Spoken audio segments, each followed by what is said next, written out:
Test 4. You will hear a number of different recordings, and you will have to answer questions on what you hear. There will be time for you to read the instructions and questions, and you will have a chance to check your work. All the recordings will be played once only. The test is in 4 sections. At the end of the test, you will be given 10 minutes to transfer your answers to an answer sheet. Now turn to Section 1.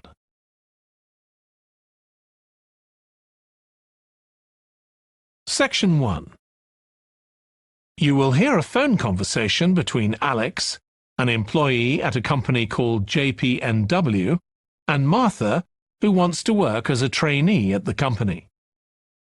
First, you have some time to look at questions 1 to 7.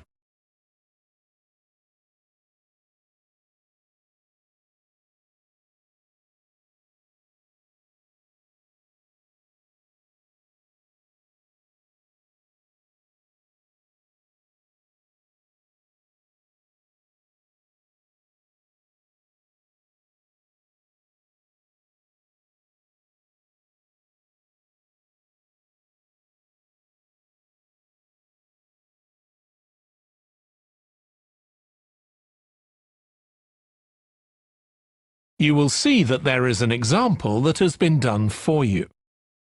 On this occasion only, the conversation relating to this will be played first. Hi, Alex. It's Martha Clines here. James White gave me your number. I hope you don't mind me calling you. Of course not. How are you, Martha? Good, thanks. I'm ringing because I need a bit of advice. Oh yeah, what about? The training you did at JPNW a few years ago, I'm applying for the same thing. Oh right, yes, I did mine in 2014. Best thing I ever did, I'm still working there. Alex did his training in 2014. So 2014 has been written in the space. Now we shall begin. You should answer the questions as you listen, because you will not hear the recording a second time. Listen carefully and answer questions 1 to 7. Hi, Alex. It's Martha Clines here. James White gave me your number. I hope you don't mind me calling you. Of course not. How are you, Martha? Good, thanks. I'm ringing because I need a bit of advice. Oh yeah, what about? The training you did at JPNW a few years ago, I'm applying for the same thing. Oh right, yes, I did mine in 2014. Best thing I ever did, I'm still working there. Really? What are you doing? Well, now I work in the customer services department, but I did my initial training in finance. I stayed there for the first 2 years and then moved to where I am now. That's the same department I'm applying for. Did you enjoy it? I was pretty nervous to begin with. I didn't do well in my exams at school, and I was really worried because I failed maths. But it didn't actually matter because I did lots of courses on the job. Did you get a diploma at the end of your trainee period? I'm hoping to do the one in business skills. Yes, that sounds good. I took the one on IT skills, but I wish I'd done that one instead. OK, that's good to know. What about the other trainees? How did you get on with them? There were about 20 of us who started at the same time, and we were all around the same age. I was 18, and there was only one person younger than me who was 17. The rest were between 18 and 20. I made some good friends. I've heard lots of good things about the training at JPNW. It seems like there are a lot of opportunities there. Yeah, definitely. Because of its size, you can work in loads of different areas within the organisation. What about pay? I know you get a lower minimum wage than regular employees. That's right, which isn't great, but you get the same number of days holiday as everyone else, and the pay goes up massively if they offer you a job at the end of the training period. Yeah, but I'm not doing it for the money. It's the experience I think will be really useful. Everyone says by the end of the year you gained so much confidence. You're right, that's the most useful part about it. There's a lot of variety too. You're given lots of different things to do. I enjoyed it all. I didn't even mind the studying. Do you have to spend any time in college? Yes, 1 day each month. So you get lots of support from both your tutor and your manager. That's good. And the company is easy to get to, isn't it? Yes, it's very close to the train station, so the location's a real advantage. Before you hear the rest of the phone conversation, you have some time to look at questions 8 to 10.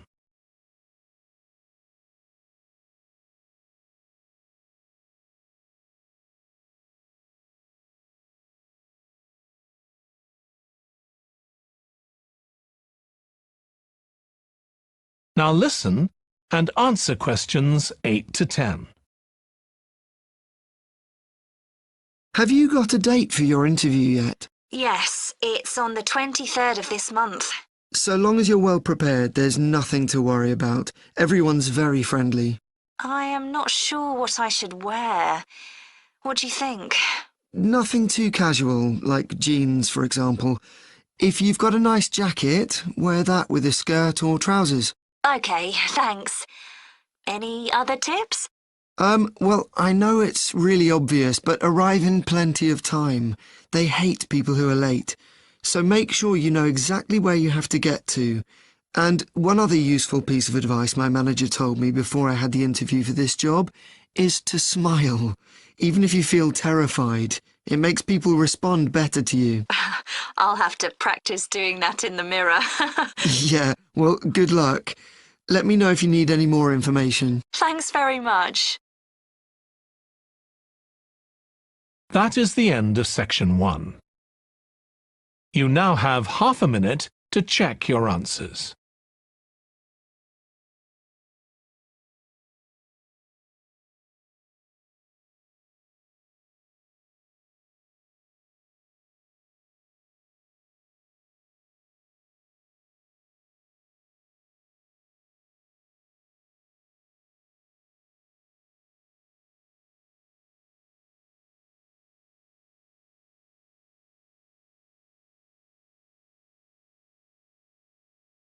Now turn to section 2.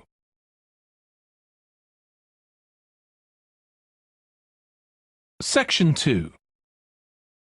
You will hear a woman called Annie, who works at the Snow Centre in New Zealand, welcoming a group of visitors to the centre. First, you have some time to look at questions 11 to 16.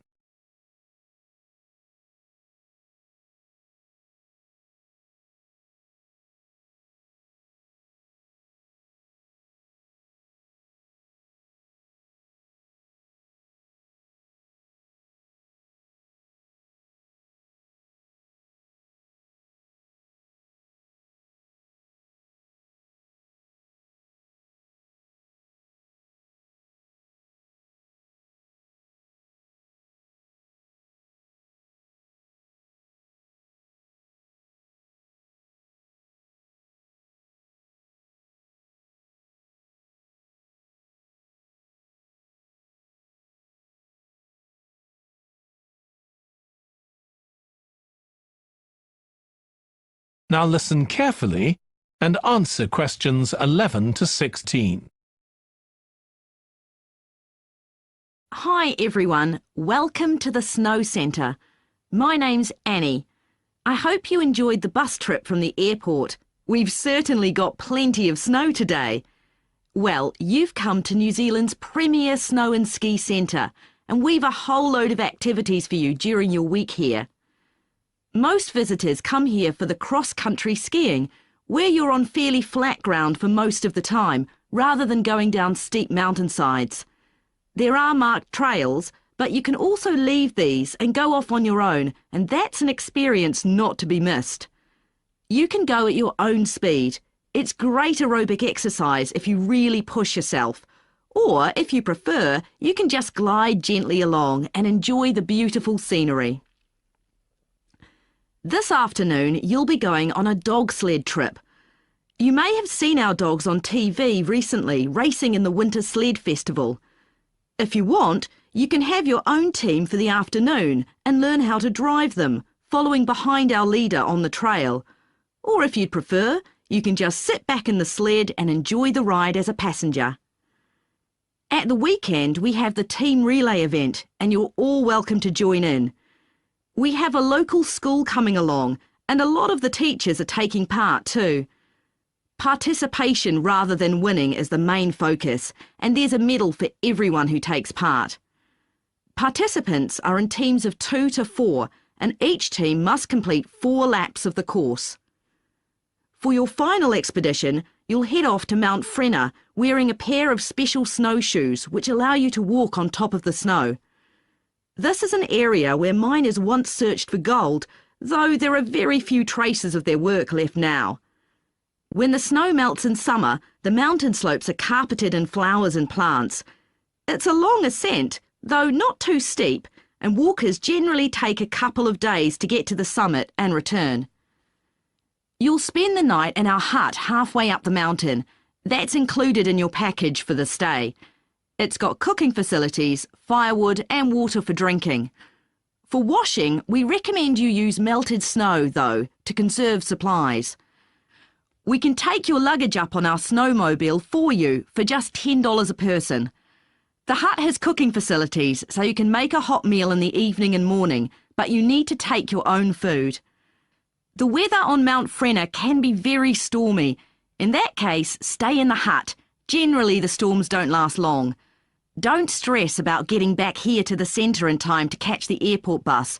They'll probably not be running anyway. We do have an emergency locator beacon in the hut, but only use that if it's a real emergency, like if someone's ill or injured. Before you hear the rest of the talk, you have some time to look at questions 17 to 20.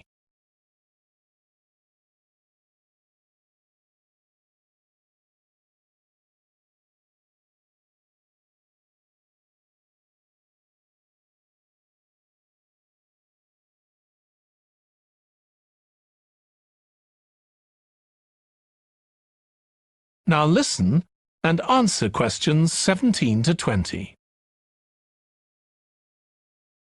Now, let me tell you something about the different ski trails you can follow during your stay here. Highland Trail's directly accessible from where we are now. This trail's been designed to give first-timers an experience they'll enjoy regardless of their age or skill, but it's also ideal for experts to practice their technique. Then there's Pine Trail. If you're nervous about skiing, leave this one to the experts. You follow a steep valley looking right down on the river below. Scary! But if you've fully mastered the techniques needed for hills, it's great fun. Stony Trail's a good choice once you've got a general idea of the basics. There are 1 or 2 tricky sections, but nothing too challenging. There's a shelter halfway where you can sit and take a break and enjoy the afternoon sunshine. And finally, Losers Trail. This starts off following a gentle river valley, but the last part is quite exposed, so the snow conditions can be challenging. If it's snowing or windy, check with us before you set out to make sure the trail's open that day. Right, so now if you'd like to follow me, we'll get started. That is the end of section 2. You now have half a minute to check your answers.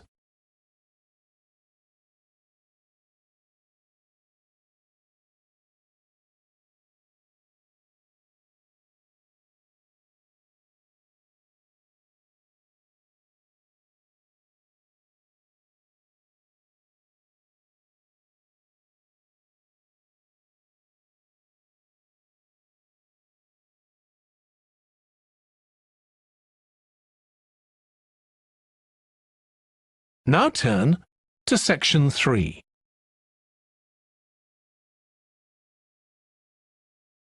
Section 3. You will hear 2 students called Jack and Alice discussing food labels that give information on the nutritional value of foods. First, You have some time to look at questions 21 to 26.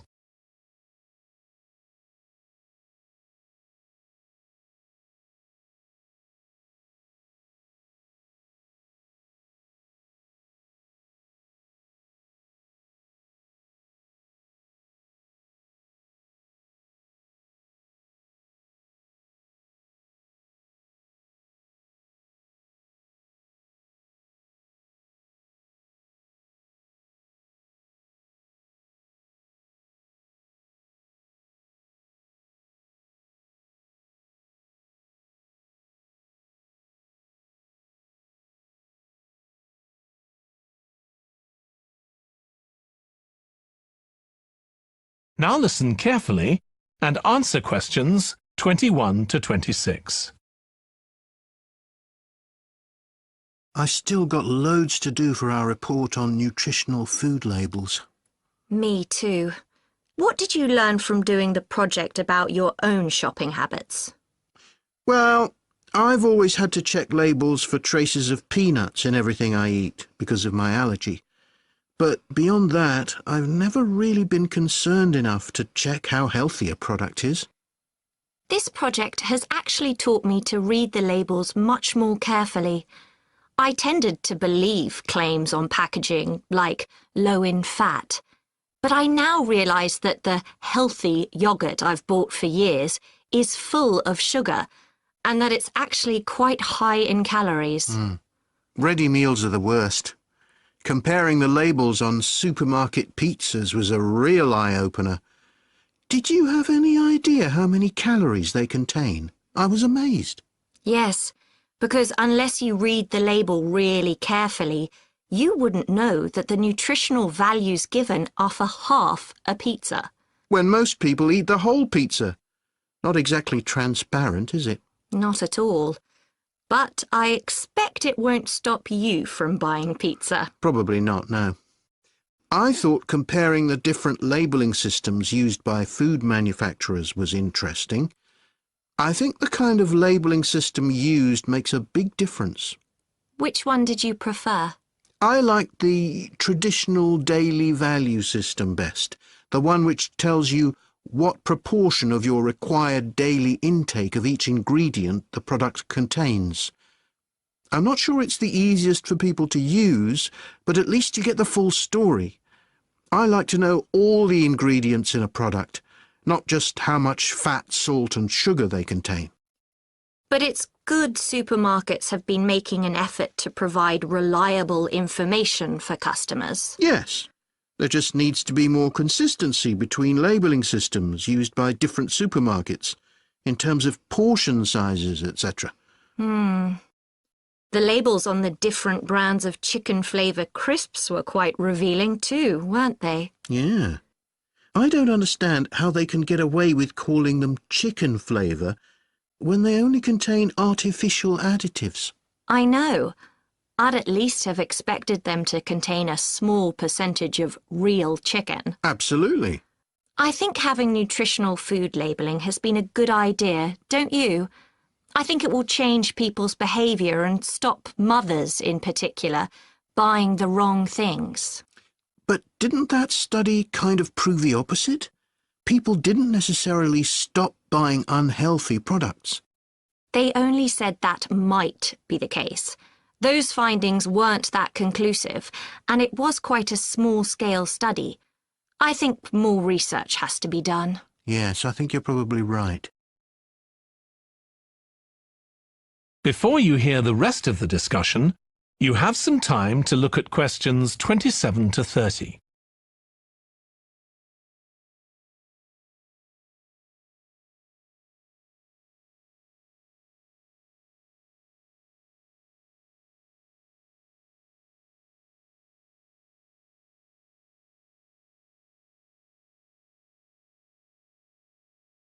Now listen and answer questions 27 to 30.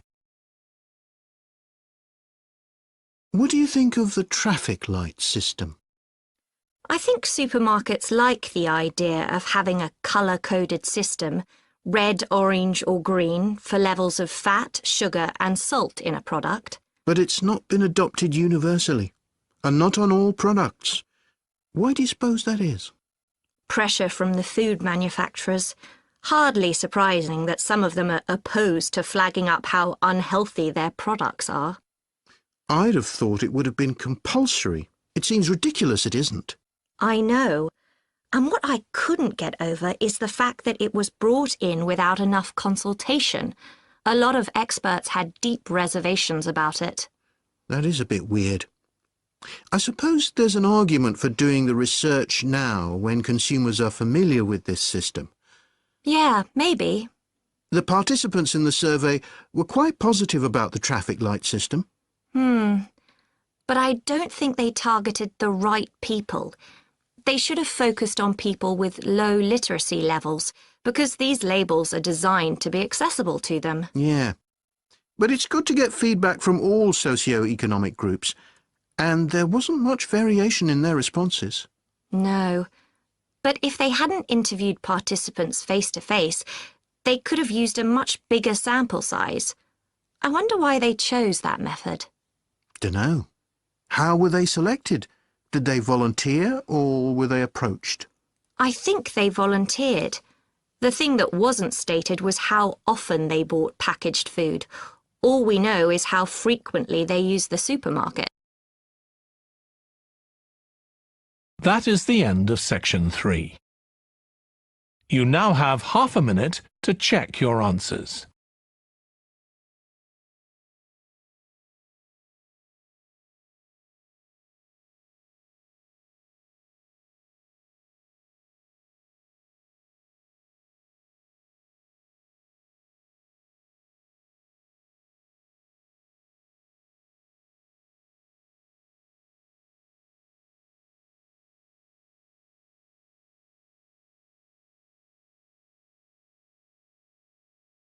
Now turn to section 4.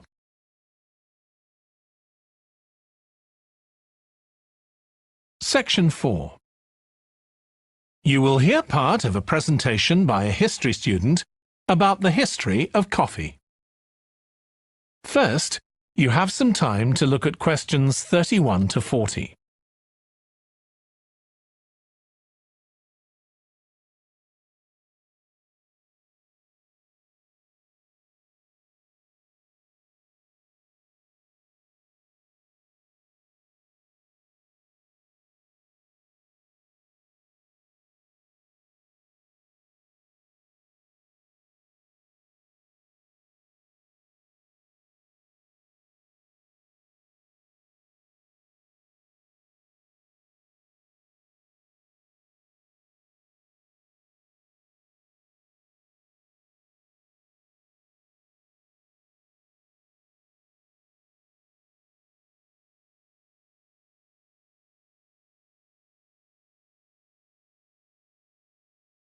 Now listen carefully and answer questions 31 to 40.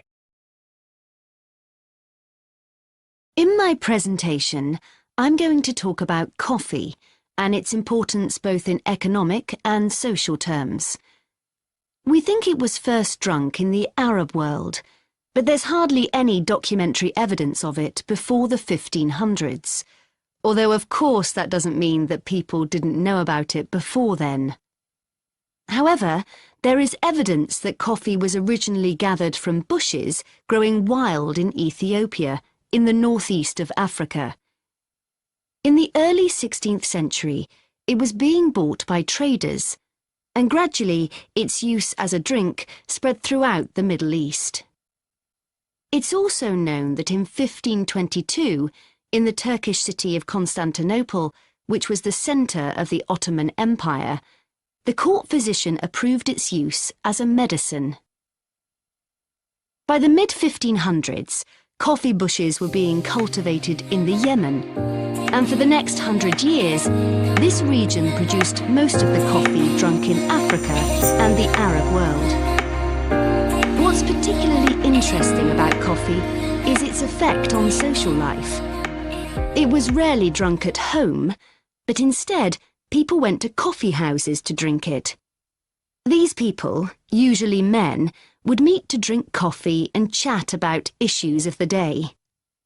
But at the time, This chance to share ideas and opinions was seen as something that was potentially dangerous. And in 1623, the ruler of Constantinople demanded the destruction of all the coffee houses in the city, although after his death, many new ones opened and coffee consumption continued. In the 17th century, coffee drinking spread to Europe, and here too, coffee shops became places where ordinary people, nearly always men, could meet to exchange ideas. Because of this, some people said that these places performed a similar function to universities.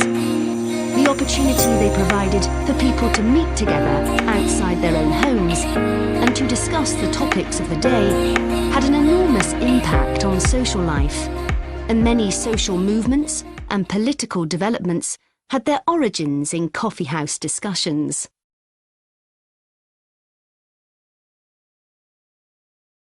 In the late 1600s, the Yemeni monopoly on coffee production broke down, and coffee production started to spread around the world, helped by European colonization. Europeans set up coffee plantations in Indonesia and the Caribbean, and production of coffee in the colonies skyrocketed. Different types of coffee were produced in different areas, and it's interesting that the names given to these different types, like Mocha or Java coffee, were often taken from the port they were shipped to Europe from. But if you look at the labour system in the different colonies, there were some significant differences. In Brazil and the various Caribbean colonies, coffee was grown in huge plantations, and the workers there were almost all slaves. But this wasn't the same in all colonies. For example, in Java, which had been colonised by the Dutch, the peasants grew coffee and passed a proportion of this on to the Dutch, so it was used as a means of taxation. But whatever system was used, under the European powers of the 18th century, coffee production was very closely linked to colonisation. Coffee was grown in ever-increasing quantities to satisfy the growing demand from Europe, and it became nearly as important as sugar production, which was grown under very similar conditions. However, coffee prices were not yet low enough for people to drink it regularly at home, so most coffee consumption still took place in public coffee houses, and it still remained something of a luxury item. In Britain, however, a new drink was introduced from China and started to become popular, gradually taking over from coffee, although at first it was so expensive that only the upper classes could afford it. This was tea, and by the late 1700s it was being widely drunk. However, when the USA gained independence from Britain in 1776, they identified this drink with Britain, and coffee remained the preferred drink in the USA, as it still is today. So, by the early 19th century, coffee was already being widely produced and consumed. But during this century, production boomed, and coffee prices started to fall. This was partly because new types of transportation had been developed, which were cheaper and more efficient. So now, working people could afford to buy coffee. It wasn't just a drink for the middle classes. And this was at a time when large parts of Europe were starting to work in industries. And sometimes this meant their work didn't stop when it got dark. They might have to continue throughout the night. So the use of coffee as a stimulant became important. It wasn't just a drink people drank in the morning for breakfast. There were also changes in cultivation. That is the end of section 4. You now have half a minute to check your answers.